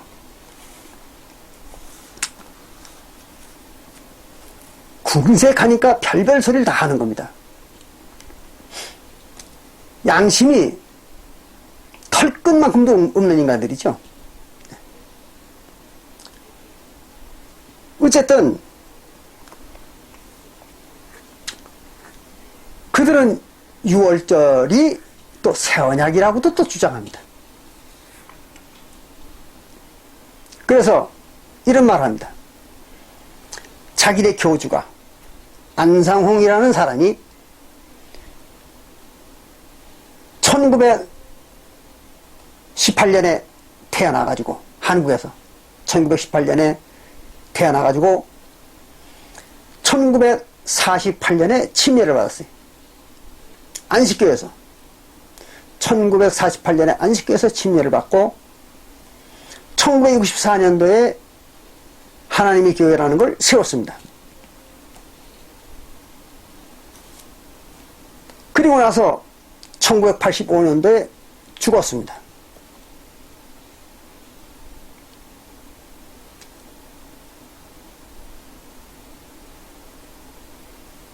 그러니까 침례받고 1948년에 침례받고 1985년까지 37년 동안을 갖다가 교회를 운영했던 거죠. 사람들을 가리켰던 거예요. 근데 그 사람이 안상홍이라는 사람이 1948년에 침례를 받고 1985년 죽을 때까지 교회를 세워가지고 사람들을 가르쳤던 건 맞습니다. 그건 맞아요. 맞는데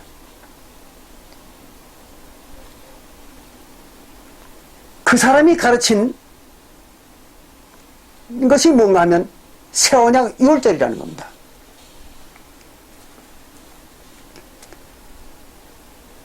그러니까 이 나는 왔습니다 한 얘기를 만들어 가지고 사람들을 속여먹는 그 안상홍 증인의 하나님의 교회가 뭐라고 주장하는가 하면 자기네 교회에 왔던 재림 예수가 새언약 유월절을 가르쳤다는 거예요. 그리고 그것이 새언약 유월절이 구원의 진리라는 겁니다.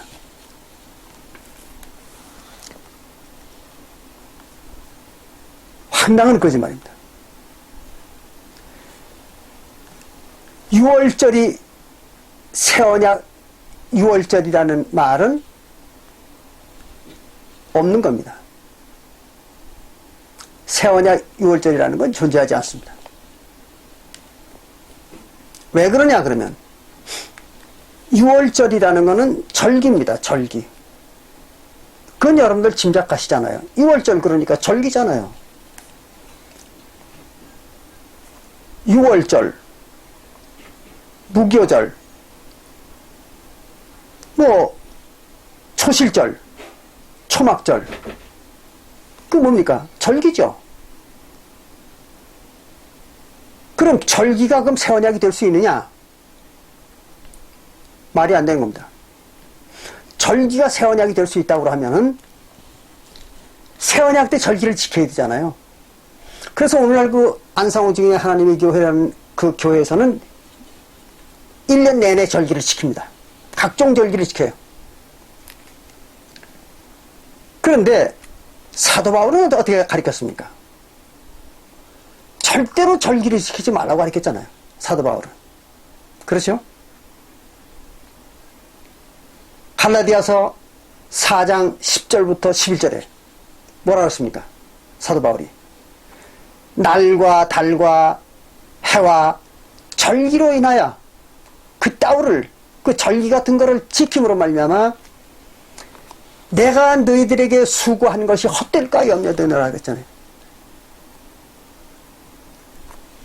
사도 바울이 뭘 염려한 거예요? 절기 지킬까봐 염려한 거죠. 날과 달과 해는 뭡니까? 상번제, 날은 상번제, 달은 월삭, 그 다음에 해는 정월초하루, 뭐 이런 거. 제사죠, 제사. 그 다음에 절기들. 각종 절기. 이런 걸 지킬까봐 염려가 된다 그랬잖아요. 사도 바울이. 그럼 지키라는 얘기입니까? 지키지 말라는 얘기입니까? 지키지 말라는 얘기죠. 또 골로새서 2장 16절 거기도 또 사도 바울이 절기 지키는 놈들을 아주 호되게 질책을 했잖아요. 그래서 뭐라고 했습니까? 월삭과 절기와 안식일 이런 것들을 지킴으로 말미암아 남들한테 편론당하지 않게 해라 그랬잖아요. 편론이 뭐예요? 흉제 피는 거죠. 그러니까 그런 걸 지켜가지고 흉제 피지 말라는 거예요. 그럼 지키라는 얘기입니까? 말라는 얘기입니까? 지키지 말라는 얘기죠. 그게 어떻게 지키라는 얘기입니까? 그러니까 절기를 지켜서는 안 되는 겁니다. 새언약에서는. 절기뿐이 아닙니다. 어떠한 제사도 행하면 안 됩니다. 이제 조금 뒤에 제가 거기에 대한 걸 자세히 설명해 드리겠습니다. 왜 안 되는가?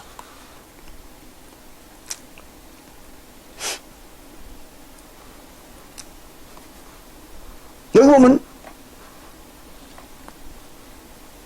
우리가 성경에서 언약이라는 걸 잘 아셔야 됩니다. 새 언약의 유월절을 지켜야 된다. 이런 얘기를 하는 자들이 있는데 이건 성경의 성자도 모르는 자들입니다. 언약이라는 것은 옛 언약과 새 언약이 있을 뿐이에요. 이걸 여러분들 잘 이해하시기 바랍니다. 잘 들으세요. 옛 언약과 새 언약이 있을 뿐입니다. 언약에는 다른 건 없어요. 그럼 옛 언약은 뭐고 새 언약은 뭐냐? 그걸 아셔야 돼요. 안 그러면 이런 사기꾼들한테 속습니다. 옛 언약은 이런 것입니다. 구약 시대에 모세가 이끌던 하나님의 백성들, 이스라엘 백성들과 이스라엘 신이 언약을 맺은 겁니다. 무슨 언약을 맺었는가 하면 이스라엘 신이 계약이죠, 계약. 언약이라는 계약입니다. 이스라엘 신이 이스라엘 백성들에게 두 가지를 제시합니다. 첫째는 뭔가 하면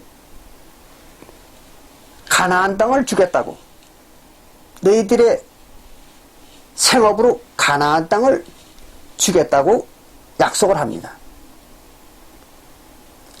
그건 창세기 17장 7절부터 14절에 나옵니다. 창세기 17장 7절부터 14절에 요게 이제 언약을 맺는 겁니다. 가나안 땅을 너희들에게 영원히 국토를 삼도록, 즉 생업을, 기업을 삼도록 주겠다. 그리고 두 번째는 뭐냐면 율법을 주겠다는 겁니다. 그게 이제 출애굽 때 준 모세의 율법입니다. 모세의 율법을 주겠다.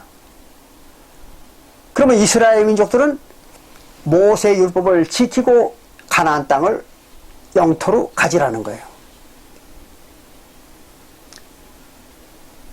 그러면 하나님은 그 이스라엘 백성들에게 하나님이 되어주겠다는 겁니다. 이게 약속입니다. 언약. 그게 옛 언약이에요. 이스라엘 사람들은 모세율법을 지켜야 될 의무를 갖는 겁니다. 그리고 하나님은 이스라엘 백성들에게 가나안 땅을 줄 의무를 갖는 거예요. 이거를 성실히 지키자는 거죠. 하나님과 이스라엘 백성 사이에. 그게 옛 언약입니다. 그러면 하나님 백성 삼아주겠다. 이것입니다. 그럼 새 언약은 뭔가? 모릅니다. 놀라운 얘기죠. 새 언약은 성경에 기록이 안 돼 있어요. 성경에 기록이 안 돼 있습니다. 새 언약은. 사람들이 모르는 거예요.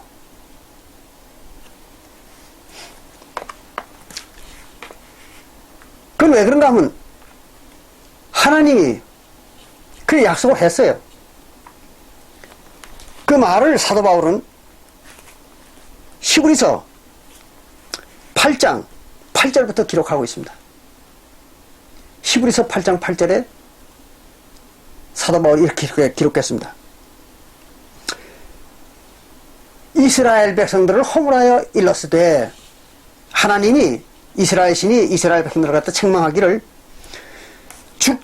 주께서 가라사대, 즉 하나님께서 말씀하시기를, 볼지어다 날이 이르리니 때가 되면 내가 이스라엘 집과 유다 집으로 새 언약을 세우리라 했어요. 이스라엘 집과 유다 집에 새 언약을 세우는 거예요. 한국에 세우는 게 아닙니다. 새 언약을 미국에서 세우는 게 아니에요. 전 세계 인류에게 세우는 게 아닙니다. 새 언약은 어디에 세우는 겁니까? 이스라엘과 유다 집에 세우는 거예요. 새 언약은. 이거 여러분들이 잘 기억하셔야 돼요. 한국에서 무슨 새 언약 얘기를 합니까? 새 언약은 이스라엘과 유다 집에 세우는 거예요. 엄연히 써 있잖아요. 히브리서 8장 8절에. 그리고 9절에 뭐라 하냐면, 또 주께서 가라사대 내가 저희 열조들의 손을 잡고 애굽 땅에서 인도하여 내던 날에 저희와 세운 언약과 같지 아니하도다. 뭐가 새 언약이? 그러니까 출애굽 때에 세웠던 언약, 옛 언약이죠. 옛 언약과는 새 언약은 다르다 이겁니다. 어떻게 다른가 하면, 저희는 그 구약 이스라엘 백성들, 저희는 내 언약 안에 머물러 있지 아니하므로 하나님의 언약을 다 지키지 않았다 그죠. 모세율법. 그러므로 내가 저희를 돌아보지 아니하였노라. 또 주께서 가라사대 그날 후에 내가 이스라엘 집과 세울 언약이 이것이니. 새 언약이 이것이라는 거예요. 새 언약이 이렇다 그런 얘기입니다. 어떻다 그러는가 하면 내 법을, 하나님의 율법입니다. 근데 새 언약의 율법이니까 뭐예요? 그리스도 율법이죠. 그리스도의 율법을 저희 생각에 두고 저희 마음에 이것을 기억하리라 했어요. 그 새 언약은 하나님의 백성들의 마음과 생각 속에다가 기록해 주겠다는 거예요.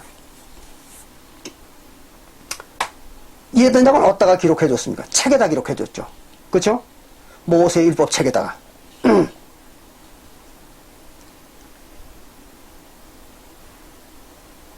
이것을 여러분들이 잘 아셔야 됩니다. 신명기 32장 24절과 28절에 나오잖아요.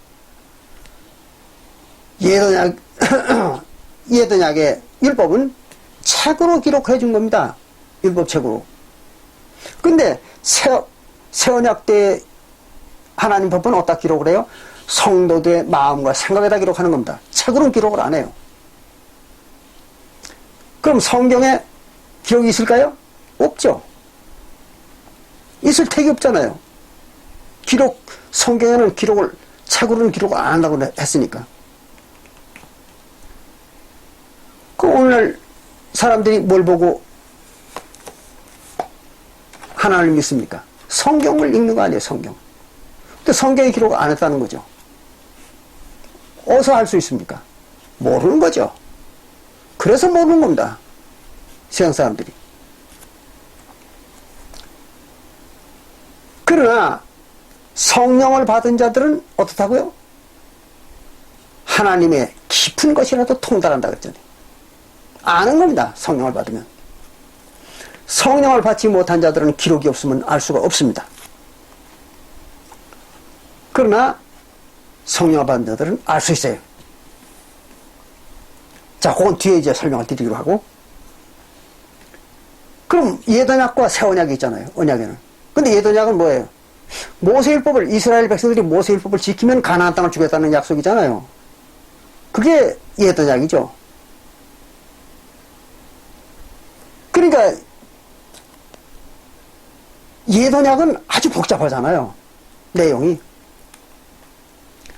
그럼 오늘날 새 언약 6월절이라는 걸 주장하는 자들이 6월절이 새 언약이라고 주장하려면은 어떻게 해야 되겠습니까? 6월절만 지켜야죠. 그렇죠? 그게 새 언약이니까. 6월절이 새 언약이라고 이렇게 주장하려면은 6월절만 지켜야 되는 겁니다. 근데 그들이 어떻게 하는가 하면 6월절, 무교절, 초실절 뭐 그것도 제대로 지키지 못해요. 네. 그러나 어쨌든 명분이라도 초실절, 뭐 나팔절, 속죄일, 초막절 뭐 다 지킵니다. 그럼 말이 안 되죠. 그러면 새 언약 6월절이라고 말하면 안 돼요. 새 언약, 각종 절기 이렇게 얘기를 해야 맞는 거죠. 그렇잖아요. 근데 그들은 그렇게 얘기 안 해요. 꼭 새 언약 6월절이라고 얘기합니다. 왜 그럴까요? 지능이 한 자릿수죠. 그게 무슨 말을 자기 하고 있는지를 모르는 겁니다. 어처구니 없잖아요. 그러니까 구약 때나 신약 때에는 때나 언약이 있으면은 반드시 언약을 세우는 법이 있는 겁니다. 그러니까 언약이 옛 언약에도 옛 언약을 세우는 법이 있었고 새 언약에도 새 언약을 지키는 법이 있는 겁니다. 그러니까 언약과 언약을 세우는 법, 율법, 규례죠. 언약을 세우는 법이 있을 뿐이지 무슨 새 언약이 6월절이라든지 또 옛 언약이 무슨 모세율법이라든지 이런 게 없는 거예요. 그럼 옛 언약은 구약시대의 옛 언약은 어때야 되겠습니까? 모세율법을 가지고 언약을 맺었으니까 모세율법을 다 지키는 게 언약 맺는 거잖아요. 그렇게 따지면 그렇잖아요. 옛 언약은 모세율법을 다 지키는 게 옛 언약을 세우는 거잖아요. 신약 시대에 6월절을 가지고 새 언약을 세웠다면 그래야 맞는 거 아닙니까? 그런데 옛 언약 때 언약을 어떻게 세웠습니까? 출애굽기 24장 4절부터 8절에. 그건 여러분들이 나중에 읽어보십시오. 출애굽기 24장 4절부터 8절에 보면 옛 언약을 어떻게 세웠어요? 모세가 청년들을 보내야 상번제와 화목제를 지내게 하고 그 피를 상번제와 화목제의 피를 두 양푼에다 담아가지고 한 양푼의 피는 단에다 뿌리고 제단에다 뿌리고 나머지 한 양푼의 피는 백성들에게 뿌리면서 모세가 이는 언약의 피니라 그랬죠.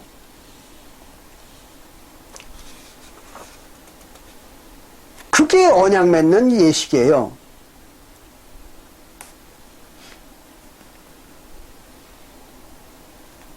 그러니까 언약을 맺으려면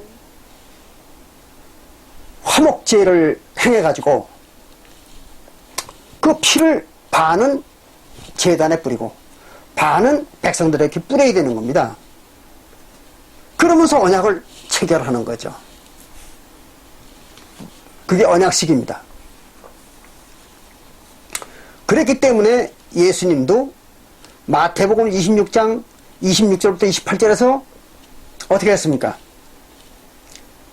자기의 피를 대신하는 멜기세덱의 반차를 쪼는 대제사장인 예수의 피를 대신하는 축사한 포도주를 제자들에게 주면서 너희 다 먹어라 그랬죠. 왜 제단에다 반을 뿌리고 나머지 반은 성도들한테 뿌려야 되는데 왜 그걸 뿌리지 않고 예수님이 제자들에게 다 먹으라고 했느냐? 예수님이 그걸 아셔야 돼요. 새언약 때의 제단은 예수님의 제자들의 성도들의 영혼이잖아요. 영혼이 제단이잖아요. 고린도전서 3장 16절 그렇죠? 고린도전서 3장 16절에 성도들의 영혼이 성소라 즉 제단이라고 그랬죠. 그러니까 성소들의 몸속에 있는 그 영혼이 제단이니까 거기에 뿌리려면 어떻게 돼? 먹여야죠. 또 성도들이 뭐예요? 백성이잖아요. 성도들의 영혼이 또 백성이잖아요. 그럼 백성에게 뿌리려면 어떻게 돼요? 성도들의 육신 속에 있는 영혼이 백성이니까 그 영혼 속에다 뿌려야죠. 육신 속에다 뿌려야 되는 겁니다. 그래서 제자들을 먹이는 겁니다. 그러면 예수님의 피를 상징하는 예수님의 피를 대신하는 그 포도주 그것을 갖다가 성도들한테 먹이는 건 뭐예요? 반은 단에 뿌리고 반은 성도들한테 뿌리는 거죠. 그래 먹이는 겁니다. 그러면서 예수가 뭐라고 했어요? 이는 많은 사람의 죄사함을 주려고 흘리는 바 나의 피, 즉 예수의 피, 언약의 피라고 하죠. 새 언약의 피. 그래 새 언약의 피인 거예요, 그게. 그러니까 마태복음 26장 26절부터 28절에서 기록한 그 내용이 뭡니까? 새 언약을 세우는 법이죠. 새 언약을 그렇게 세우는 겁니다. 어떻게? 떡과 포도주를 축사해서 먹이는 거죠. 새 언약을 맺고자 하는 자들에게 먹이는 거예요. 그게 새 언약을 맺는 법입니다. 규례죠. 그런데 그 규례는 뭘 가지고 하는 겁니까? 유월절을 가지고 하는 거예요? 화목제죠, 화목제. 화목제를 가지고 하는 거예요. 그러니까 죄사함은 화목제로 준다고 성경에 도처에 써 있잖아요. 그런데 그걸 예수님이 언제 했습니까? 유월절 밤에 했죠. 그러니까 안상원증인의 하나님의 교회에서는 깜빡 속았던 거죠. 그게 새 언약을 세우는 것이 유월절 제사를 가지고 세우는 걸로 깜빡 속았던 겁니다.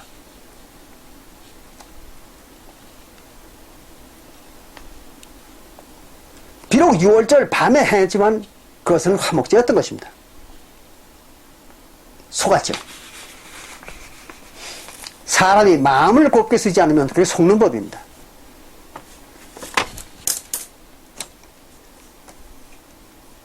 자, 그러면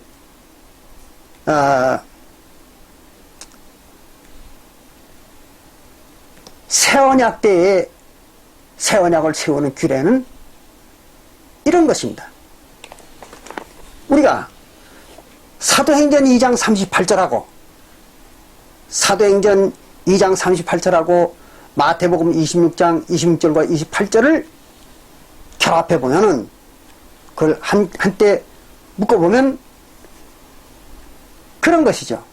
침례받고 그 다음에 예수의 살과 피를 상징하는 화목제 떡과 포도주를 가지고 그걸 먹어서 단번제사죠. 먹어서 죄사함을 받으면 성령은 선물로 받는다. 즉 인을 받는 겁니다. 성령이 약속의 성령이 인이니까. 그렇죠. 에베소 1장 13절과 14절에 나오잖아요. 이렇게 되는 겁니다.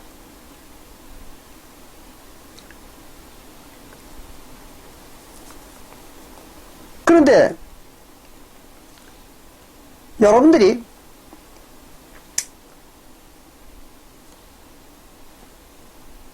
성령을 받기 위해서, 즉 성령을 받는다는 게 뭐예요? 영생 받는 거죠. 영생을 받기 위해서 오늘날 교회 가서 예배 드리고 절기 지키고 뭐 안식일 지키고 일요일 지키고 뭐 별별 거 다 지키잖아요. 그리고 헌금 내고 뭐 11조 내고 별짓 다 합니다.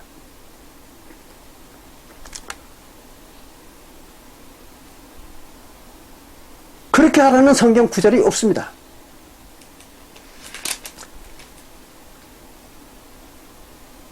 우리가 누가복음 10장 25절부터 28절에 보면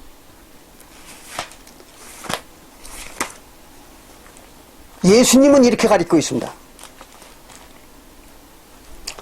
영생받는 방법에 대해서. 즉 하나님의 인 받는 겁니다. 하나님의 인, 성령입니다. 그 영생이죠. 그 영생을 받는 일에 대해서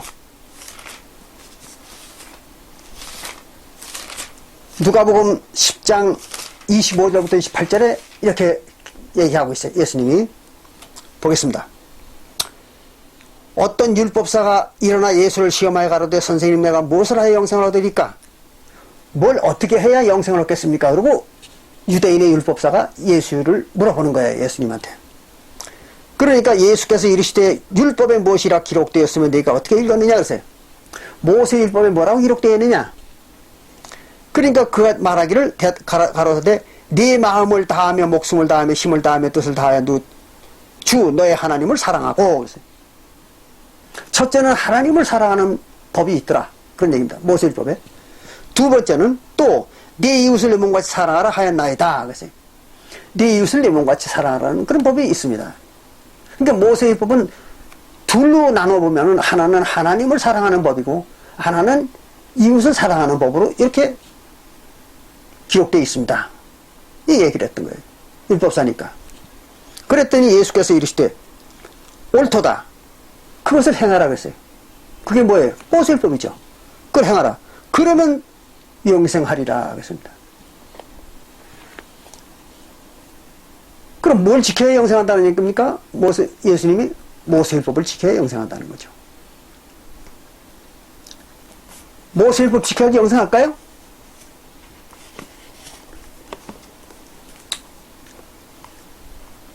안 되겠죠.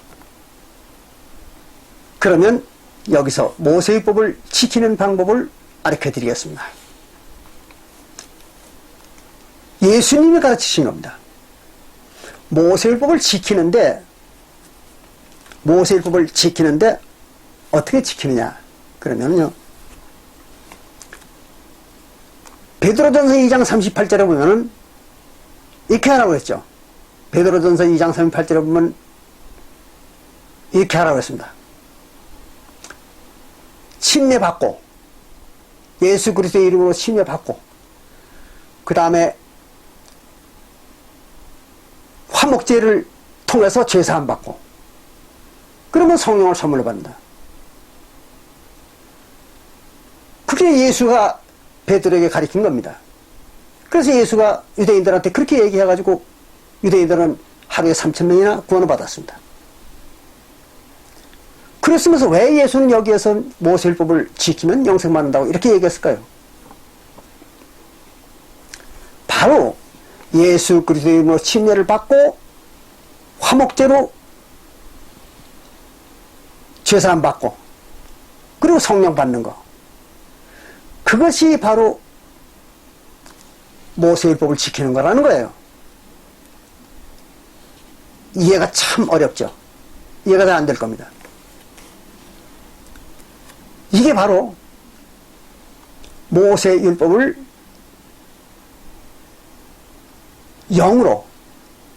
영혼으로 지키는 방법입니다. 구약시대에는 모세율법을 갖다가 육신으로 지켰습니다. 그렇기 때문에 갈라디아서 2장 16절에 이런 말이 있죠. 갈라디아서 2장 16절에 모세율법을 육신으로 다 지킬 자는 아무도 없다. 그렇죠? 육신으로는 모세율법을 다 지킬 자가 아무도 없는 거예요. 그래서 예수님이 오셔가지고 영혼으로 모세율법을 지키도록 이렇게 해준 겁니다.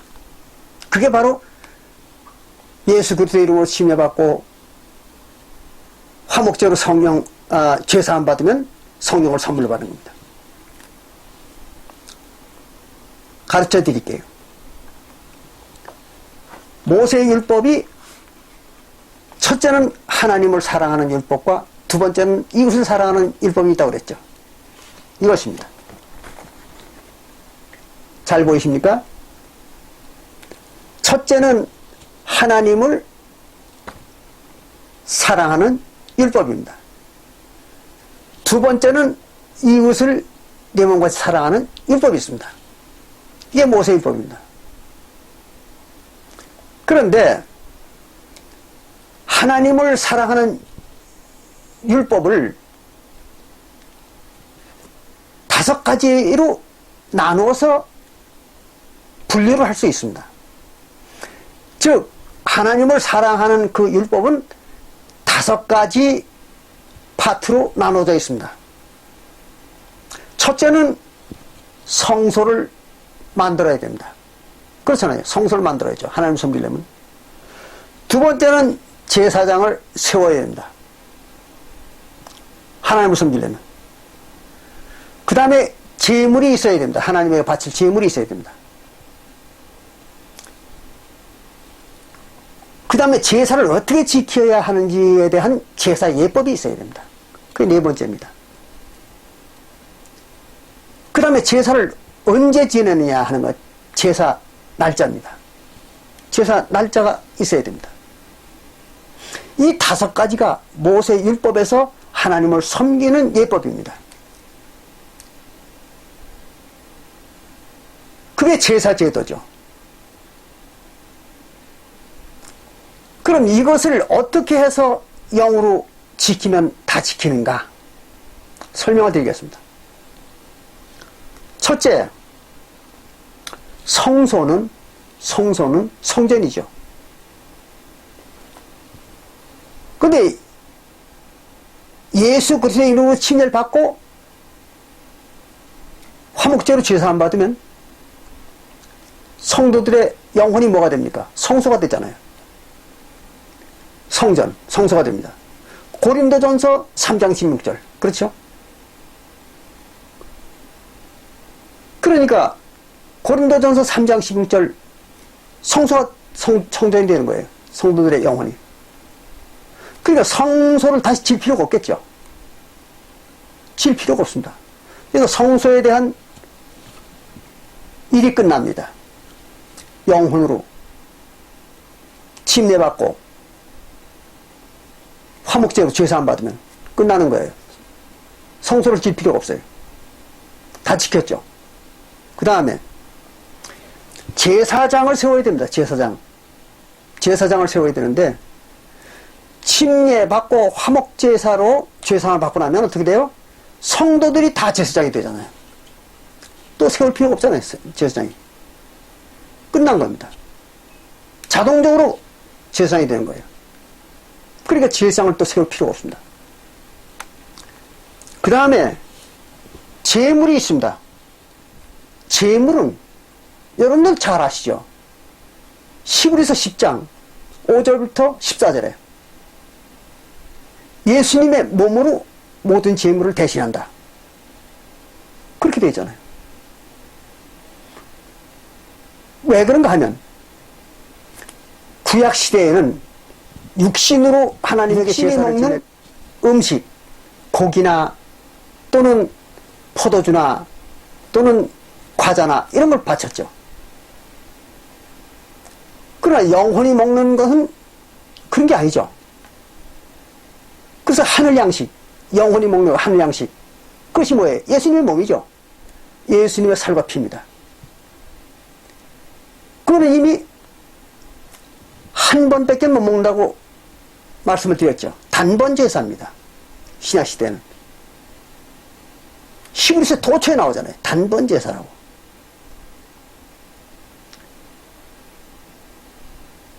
그러니까 히브리서 10장 10절에도 나오죠. 단번에 들으심으로, 그죠? 단번입니다. 그건 일생에 한 번이라는 얘기입니다. 그러니까 신약시대에 와가지고는 제사를 여러 번 행하는 게 아닙니다. 딱 한 번이다, 일생에. 모든 제사를 한꺼번에 한 번에 지내는 겁니다. 그러니까 침례받고 화목제를 지내면 그 화목제 자체가 화목제도 되고 모든 절기제사도 되고 또 속죄제도 되고 다 되는 겁니다. 그것이. 근데 그걸 행하지 안 하는 것 뿐이죠. 그래서 단번 제사로 끝나는 겁니다. 예수도 마찬가지고 구원받는 성도들도 마찬가지입니다. 그래서 제사가, 제물이 필요 없는 것입니다. 떡과 포도주 한 번 먹으면 끝이에요. 그 다음에 제사 예법이 있습니다. 구약시대에는. 근데 신약시대는 제사 예법이 필요 없잖아요. 왜? 침례받고 그냥 떡 포도주로 그걸 먹음으로써 예수의 살과 피를 대신하는 떡 포도주를 먹음으로써 화목제가 끝나니까, 단번 제사가 끝나니까 예법이 필요 없잖아요. 그냥 먹는 거죠, 뭐. 그것도 단번에. 그래서 제사 예법이 없어집니다. 그 다음에 제사 날짜. 구약시대에는 상번제, 월삭, 안식일, 각종 절기 다 날짜가 있었잖아요. 그러나 신약시대는 그런 날짜가 필요 없잖아요. 다 없어졌으니까. 영으로 지키려니까. 그럼 어떻게 됐습니까? 다 끝난 거죠. 그렇죠? 하나님을 섬기는 율법이 다 끝난 거예요. 그래서 그것을 율법의 완성이라고 즉 율법을 완전케 한다고. 그리고 예수님 말했잖아요. 마태복음 5장 17절부터. 바로 그 얘기입니다. 그래서 율법이 완성이 되는 거예요. 그러면 밑에 이웃을 사랑하는 율법에 대해서는 어떻게 완성이 될까요? 이웃을 사랑하는 모세의 율법은요, 이웃 간에 간음하지 말라, 도둑질하지 말라, 살인하지 말라, 뭐 이런 것들이잖아요. 그 뭘로 하는 겁니까? 육신으로 하는 거죠, 전부가. 이웃을 사랑하는 것은 육신으로 하는 겁니다. 모세율법에. 그런데 신약 시대에는 어때요? 육신이 없어진 거잖아요. 성도들에게는 육신이 없습니다. 신약 시대의 성도들은 영혼으로만 하나님 백성으로 사니까. 영혼의 세계에서는 육신의 세계와는 저는 다른 세계니까 육신에 관한 법을 지킬 필요가 없잖아요. 그게 바로 로마서 8장 1절부터 2절에 나오죠. 로마서 8장 1절부터 2절에 보면 예수 그리스도 안에 있는 자는, 즉 예수 속에 들어간 자, 즉 예수의 성령과 한 몸이 된 자들은 뭐 한다고요? 모든 죄를 정죄하지 않는다. 정죄함이 없다. 죄를 인정하지 않는 거예요. 어떤 죄를 행하더라도. 왜? 죄가 없어졌으니까. 영적 세계에 들어가 버렸으니까. 육신의 죄가 성립하지 않는 겁니다. 그래서 로마서 8장 1절과 2절에 그 얘기가 거기 나오는 겁니다. 자, 그러면 어느 정도 이해가 되셨겠죠? 이렇게 해서 모세율법이 다 끝나는 겁니다. 그 완성이에요. 그 이걸 갖다가 로마서 5장 3, 4절에는 뭐라고 얘기했는지 잘 들어보십시오. 아주 중대한 말이 거기 나와 있습니다. 로마서 8장 3, 4절을 잘 들어보시기 바랍니다. 여기에 중대한 말이 기록되어 있습니다. 로마서 8장 3절에 보면 이랬습니다. 율법이 육신으로 말미암아 연약하여 할 수 없는 그것을, 그랬습니다. 인간들이 육신이 완전하지 않기 때문에, 전능하지 않기 때문에 모든 율법을 다 지킬 수 없다는 거예요. 모세의 모든 율법을 다 지킬 수 없다는 거죠. 그래서 갈라디아서 2장 16절에도 육체로는 모세율법을 다 지킬 수 없다, 그렇게 써 있잖아요. 그 얘기입니다. 그래서 율법의 육신으로 말미암아 연약하여 할 수 없는 그것을 하나님은 하시나니 계세요. 하나님은 전능자니까 다 할 수 있는 거죠. 그 얘기입니다. 하시나니 곧 죄를 위하여, 죄를 인하여, 죄 때문에 자기 아들을 죄 있는 육신의 모양으로 보내어 육신의 죄를 정하사. 하나님이 예수를 육신의 모양으로 보냈다는 거예요. 어디에? 유대 나라에. 그래가지고 죄를 짓게 만들었다는 거죠. 그래 예수가 유대 나라의 육신의 모양으로 와가지고 죄를 졌던 겁니다. 무슨 죄를 졌을까요? 그 당시에 유대인들은 모세율법을 제대로 지키지 못하던 민족이거든요. 그러니까 그 민족과 같이 살았으니까 30년 동안을 자연히 죄를 질 수밖에 없죠. 즉 모세율법을 다 안 지켰던 거죠. 예수도 마찬가지였던 겁니다.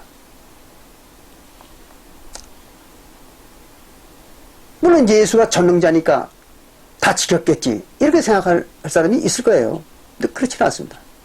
왜 그러냐면 예수는 유대인 나라에 태어날 때 보통 백성으로 태어났습니다. 제사장으로 태어난 게 아니라. 그런데 이스라엘 백성들은 유대인들도 마찬가지지만 제사장들이 지켜야 될 법이 따로 있고 백성이 지켜야 될 법이 따로 있습니다. 그러니까 백성은 자기들이 지켜야 될 율법을 다 잘 지켰더라도 자기네 나라 제사장들이 법을 어기면 자기들도 같은 죄인이 되는 겁니다. 그게 모세율법의 묘한 점입니다. 또 제사장들이 아무리 하나님을 섬기는 법을 완전히 다 행했더라도 백성들이 죄를 범하면 같이 죄인이 되는 것입니다. 그래서 이스라엘 백성들은 제 아무리 능력 있는 자라 하더라도 또 제 아무리 열심히 하나님의 율법을 지킨다 하더라도 죄를 범해서 그 영혼이 죽을 수밖에 없었던 겁니다. 그래서 히브리서 9장 27절, 히브리서 9장 27절에 사람이 한 번 죽는 것은 정하신 일이요, 이 말이 바로 그 얘기입니다. 일단 이스라엘 나라나 유대 나라에 태어나기만 하면 제 아무리 날고 기는 능력이 있더라 하더라도 죄인이 안 되면 못 베기는 겁니다. 그들이 어떤 방법으로도 죄인이 되게 만들기 위해서 제사장들이 지켜야 될 법과 백성들이 지켜야 될 법을 따로 만들어 놨던 겁니다. 하나님께서. 이해가 되십니까? 어려운 얘기입니다. 바로 그 얘기를 지금 하고 있는 거예요. 그래서 로마서 8장 3절에 그래서 예수님도 죄를 졌다는 겁니다. 유대 나라에 와가지고. 4절에 육신을 쫓지 않고 그 영을 쫓아 행하는 우리가 그랬습니다. 육신의 법을 따라가지 않고 영혼의 법을 지키는 우리들이라고 해요. 새언약 성도들이니까. 우리에게 율법의 요구를 이루어지게 하려 하심이라. 이게 중요한 말입니다. 율법의 요구를 이루어지게 하려 함이라. 이게 무슨 말인가 하면 율법의 요구가 뭡니까? 율법을 다 지키라는 거죠. 그 율법의 요구는 율법을 다 지키라고 준 거잖아요. 그러니까 율법을 다 지키라는 게 율법의 요구입니다. 그 율법의 요구, 율법을 다 지키는 것, 그것을 우리가 이루게 하기 위하여. 누가? 예수가. 그래서 예수는 자기가 직접 십자가에서 속죄를 했던 겁니다. 그 자기가 먼저 십자가에서 죽어서 속죄를 하고 속죄제를 지내서 자기가 정결하게 된 후에 다시 와가지고 성도들과 한 영이 되는 겁니다. 화목제를 통해서. 그런 성도들은 자동적으로 죄 없는 자가 되는 거죠. 이게 속죄 방법입니다. 새 언약에. 그래서 화목제로 속죄를 이루는 거예요.